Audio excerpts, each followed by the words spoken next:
a commencé le 24 avril. Le 24 avril, on avait le long de cette route des éboulis de schiste. Bon, et ces éboulis se produisent plus ou moins tous les ans et on a à plusieurs endroits dans la montagne ce genre d'éboulis chaque année. Donc aucune crainte particulière. Jeudi, le lendemain, les éboulis ont pris un peu plus d'importance. On est sur des choses qui nous arrivent tous les ans à un ou deux endroits.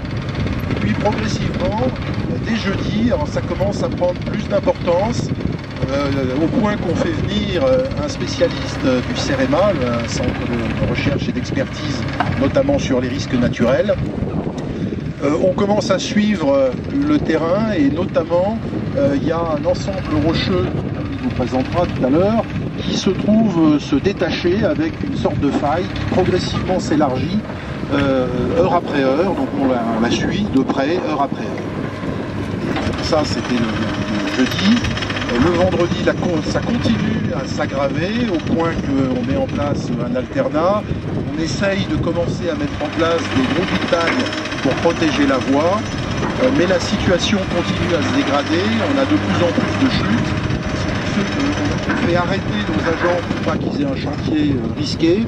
On met en place un alternat et on surveille à chaque fois, avant de relancer un paquet de voitures, on veille, le veilleur, la vigie, on vérifie qu'on n'a pas un effondrement.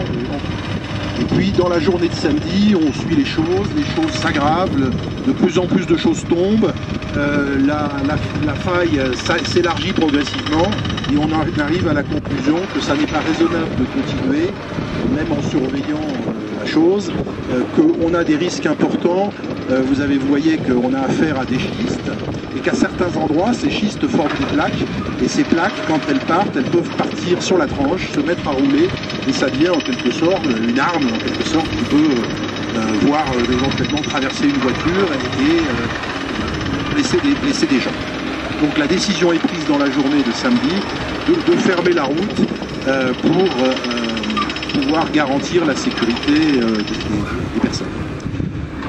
Dès le dimanche matin, une réunion a lieu dès le dimanche matin avec les experts qui sont restés sur place, avec mes services et puis avec une entreprise, l'entreprise STAM que vous voyez travailler ici. La situation est appréhendée de manière commune et est à peu près décidée les premières phases du chantier que vous voyez ici aujourd'hui. Le lendemain, on fait un point avec les experts du gouvernement andorran pour évidemment partager la situation, les éventuelles bonnes idées pour résoudre ce problème. Dès ce jour-là, l'entreprise commence à acheminer le matériel personnel pour démarrer les travaux, donc qui démarrent concrètement, fortement on va dire, le mardi. Le gros de ce qu'il y a à faire dans cette première phase, c'est d'installer des ancrages à 6 mètres de profondeur pour permettre à la pelle araignée, donc c'est la pelle que vous voyez travailler, oui là-haut, c'est une pelle qui peut travailler sur une pente très forte et qui est, comme son nom l'indique, araignée, c'est parce qu'elle est tenue par son fil. Donc en fait, on a des ancrages qui permettent à cette pelle de travailler dans des conditions très acrobatiques. Et donc la première semaine, on a préparé le terrain, donc d'abord préparer ces ancrages, commencer à dégager le haut du talus, et depuis hier, on est vraiment passé dans une phase, la deuxième phase, une phase de sécurisation qui consiste, alors vous voyez qu'on a 4 pelles installées en parallèle, qui consiste à casser, David va en parler, la masse plus rocheuse et dégager avec les différentes pelles toutes les parties qui menacent de s'effondrer, avec l'objectif de recréer une pente entre guillemets presque naturelle et disons qu'elle est stable, avec l'objectif à la fin de cette deuxième phase de pouvoir réouvrir la route en alternat, c'est-à-dire sur une seule voie. Une troisième phase va intervenir après, qui va consister à finir la sécurisation, et puis plus tard, on aura une phase où on va, j'allais dire définitivement, en matière de montagne, rien n'est jamais définitif, mais pour, disons, peut-être 10, 20, 30 ans, stabiliser ce talus. Alors les délais, c'est un sujet très, très difficile parce que bon, lors de la première visite du chef de gouvernement andorran chez le préfet de région, on avait indiqué que on pensait à peu près mettre 4 semaines.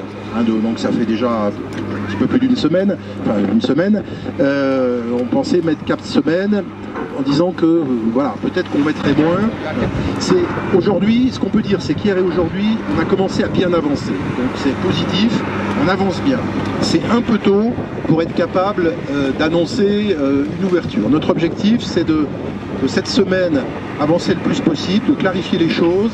Un rendez-vous donc est pris avec le chef de gouvernement et le préfet lundi prochain, pas de bêtises, lundi prochain.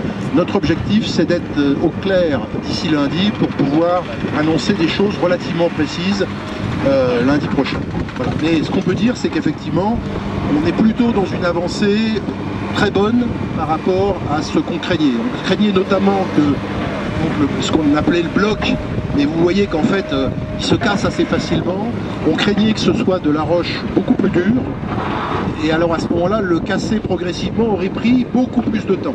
Donc ça, c'est la bonne nouvelle de la journée, si je puis dire, qu'on vous fait participer. Donc on a, vous le voyez, été très fortement, on a mis des gros moyens, puisqu'on a 4 chantiers, quelque part 4 chantiers en même temps. Et peut-être demain un 5e. Donc ça, c'est les moyens qu'on a mis. Mais la bonne nouvelle, au-delà des moyens qu'on a mis, c'est que ce, entre guillemets, bloc rocheux, qui était celui qui partait avec la faille dont je vous parlais tout à l'heure, s'avère être moins dur qu'on ne le craignait. Et donc on va plus vite.